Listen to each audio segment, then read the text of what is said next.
ಈ ವರ್ಷದ ದೊಡ್ಡ ದುರಂತ. ದೇವರ ನಾಡು ಎಂದು ಕರೆಸಿಕೊಳ್ಳುವ ಕೇರಳ ಇಂದು ಭೀಕರ ದುರಂತಕ್ಕೆ ಒಳಗಾಗಿದೆ.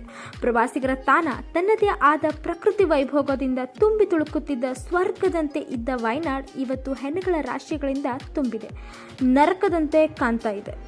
ಹೌದು ವೀಕ್ಷಕರೇ, ಈ ವರ್ಷದ ದೊಡ್ಡ ದುರಂತ ಅಂದರೆ ಉತ್ತರ ಕನ್ನಡದ ಕಾರವಾರದ ಅಂಕೋಲಾ ಶಿರೂರು ಗುಡ್ಡ ಕುಸಿತ.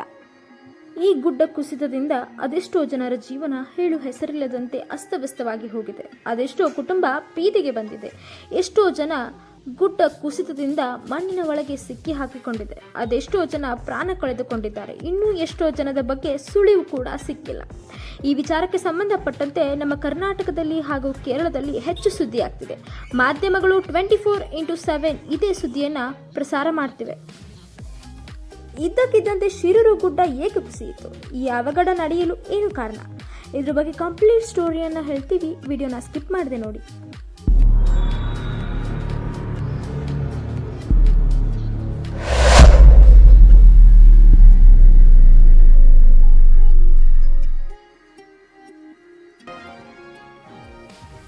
ಯಾರಿದು ಅರ್ಜುನ್? ಈ ಗುಡ್ಡ ಕುಸಿತದಲ್ಲಿ ಮಾಧ್ಯಮಗಳು ಹೆಚ್ಚು ಫೋಕಸ್ ಮಾಡ್ತಿರೋದು ಕೇರಳದ ಮೂಲತಃ ಟ್ರಕ್ ಡ್ರೈವರ್ ಆದಂತಹ ಅರ್ಜುನ್ ಬಗ್ಗೆ. ಹೌದು ವೀಕ್ಷಕರೇ, ಟ್ರಕ್ ಡ್ರೈವರ್ ಅರ್ಜುನ್ ಬಗ್ಗೆ ಹೆಚ್ಚು ಸುದ್ದಿಯಾಗಲು ಕೂಡ ಕಾರಣ ಇದೆ. ಅದೇನೆಂದರೆ, ಈ ದುರಂತದ ಘಟನೆಗಳಲ್ಲಿ ಬಹಳಷ್ಟು ಜನ ಮಣ್ಣಿನಡಿ ಸಿಲುಕಿ ಜೀವವನ್ನು ಬಿಟ್ಟಿದ್ದಾರೆ. ಜಗನ್ನಾಥ್ ನಾಯಕ್ ಹಾಗೂ ಲೋಕೇಶ್, ಅದೇ ರೀತಿ ಅರ್ಜುನ್ ಕೂಡ ನಾಪತ್ತೆಯಾಗಿದ್ದಾರೆ. ಜಗನ್ನಾಥ್ ಹಾಗೂ ಲೋಕೇಶ್ ಇವರಿಬ್ಬರು ಕೂಡ ಬದುಕಿರೋದು ಸಾಧ್ಯತೆ ಬಹಳ ಕಡಿಮೆ. ಆದರೆ ಟ್ರಕ್ ಡ್ರೈವರ್ ಅರ್ಜುನ್ ಇದ್ದಿದ್ದು ಬೆಂಜ್ ಟ್ರಕ್. ಇದು ಬಹಳ ಸದೃಢವಾದಂತಹ ಟ್ರಕ್. ಅಷ್ಟು ಸುಲಭವಾಗಿ ಮಣ್ಣಾಗಲಿ ನೀರಾಗಲಿ ಟ್ರಕ್ ಕ್ಯಾಬಿನೆಟ್ ಒಳಗೆ ಹೋಗಲು ಸಾಧ್ಯವಿಲ್ಲ. ಇದರ ಮಧ್ಯೆ ಟ್ರಕ್ ಕ್ಯಾಬಿನೆಟ್ ಎಸಿಯನ್ನು ಒಳಗೊಂಡಿದೆ ಹಾಗೂ ಅಲ್ಲಿ ತಿನ್ನಲು ಸಾಕಾಗುವಷ್ಟು ಡ್ರೈ ಫ್ರೂಟ್ಸ್ ಸಹ ಲಾರಿಯಲ್ಲಿದೆ. ಇದರ ಮಧ್ಯೆ ಅರ್ಜುನ್ ಫೋನ್ 2-3 ಸಲ ಸ್ವಿಚ್ ಆಫ್ ಹಾಗೂ ಸ್ವಿಚ್ ಆನ್ ಕೂಡ ಆಗಿದೆ. ಅರ್ಜುನ್ ಬದುಕಿರೋ ಸಾಧ್ಯತೆ ಹೆಚ್ಚಾಗಿದೆ ಎಂದು ಅರ್ಜುನ್ ಮೇಲೆ ಈ ಸುದ್ದಿ ಹೆಚ್ಚು ಫೋಕಸ್ ಆಗ್ತಿದೆ. ಅರ್ಜುನ್ ಉಳಿವಿಗಾಗಿ ಕಾರ್ಯಾಚರಣೆ.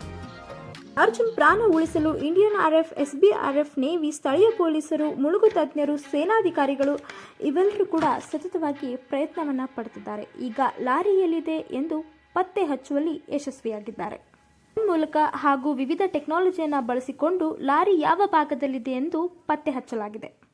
ಜಿಲ್ಲಾಡಳಿತ ಲಾರಿಯನ್ನ ಎತ್ತುವಂತಹದ್ದು ಬಹಳ ಕಷ್ಟಕರವಾದಂತಹ ಸಂಗತಿ. ಏಕೆಂದರೆ ಗುಡ್ಡದ ಕೆಳಗೆ ಮಣ್ಣಿನಡಿ ಬಿದ್ದಿರುವಂತಹ ಲಾರಿ ಎತ್ತುವುದು ಅಂದರೆ ಸುಲಭವಾದ ಮಾತಲ್ಲ. ಅದು ಬೆಂಜ್ ಲಾರಿ ಬಹಳ ವೇಟ್ ಆಗಿರುತ್ತೆ.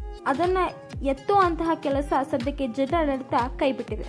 ಆದರೆ ಅದರೊಳಗಿರುವಂತಹ ಅರ್ಜುನ್ನ ಎತ್ತುವಂತಹ ಕಾರ್ಯಾಚರಣೆ ಜಿಲ್ಲಾಡಳಿತ ಕೈಗೊಂಡಿದೆ. ಯಾರು ಕಾಪಾಡ್ತಾರೆ ಅರ್ಜುನ್ರನ್ನ? ಈ ವರ್ಷದ ದೊಡ್ಡ ದುರಂತ ಅಂದರೆ ಅದು ಶಿರೂರು ಗುಡ್ಡ ಕುಸಿತ.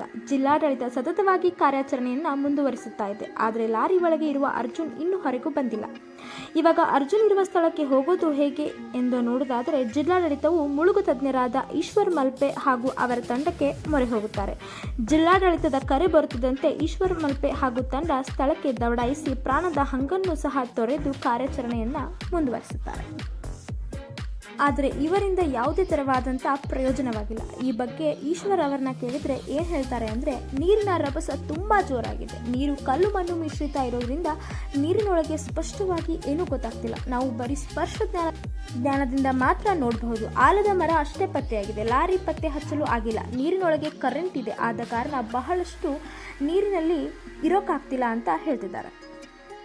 ಆದರೆ ಈಶ್ವರ್ ಅವರು ಅವರ ಪ್ರಾಣದ ಹಂಗನ್ನು ಸಹ ತೊರೆದು ಈ ಕಾರ್ಯಾಚರಣೆಯನ್ನ ಮಾಡ್ತಾರೆ. ಆದರೆ ಜಿಲ್ಲಾಡಳಿತ ಬಹಳ ನೀರಿನ ರಭಸ ಇದೆ, ಇನ್ನು ನೀರಿನೊಳಗೆ ಇಳಿಯೋದು ಬೇಡ ಅಂದಾಗ ಈಶ್ವರ್ ಅವರು ಇಲ್ಲ, ಸಂತ್ರಸ್ತರ ಕುಟುಂಬಕ್ಕೋಸ್ಕರನಾದರೂ ನಾನು ಈ ಈ ಸಾಹಸವನ್ನ ಮಾಡ್ತೀನಿ ಅಂದಾಗ ಜಿಲ್ಲಾಡಳಿತ ನಮಗೆ ಬರೆದು ಕೊಡಿ ಅಂತ ಹೇಳ್ತಾರೆ.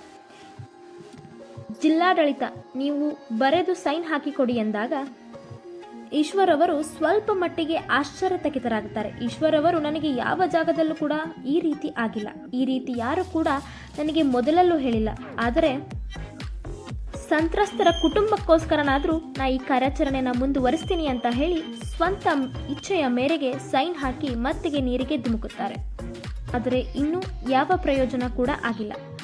ಕಾದು ನೋಡಬೇಕಾಗಿದೆ.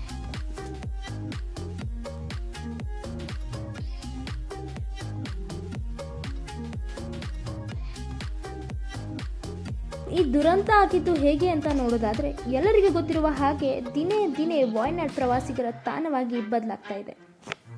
ಇಲ್ಲಿಯ ಪ್ರಕೃತಿಯನ್ನು ಸವಿಯೋದಕ್ಕೆ ತುಂಬ ಜನ ಪ್ರವಾಸಿಗರು ಇಲ್ಲಿ ಬರುವ ಕಾರಣ ಹೆಸರಿನಲ್ಲಿ ಗುಡ್ಡಗಳನ್ನು ಕೊರೆದು, ಮರಗಳನ್ನ ಕಡಿದು, ರೆಸಾರ್ಟ್ಗಳನ್ನು ಹಾಕಿ ಹೋಮ್ ಸ್ಟೇಗಳನ್ನು ನಿರ್ಮಾಣ ಮಾಡಲಾಗ್ತಿದೆ. ದಿನೇ ದಿನೇ ಈ ರೆಸಾರ್ಟ್ಗಳ ಸಂಖ್ಯೆ ಹೆಚ್ಚಾಗತೊಡಗ್ತಾ ಇದೆ.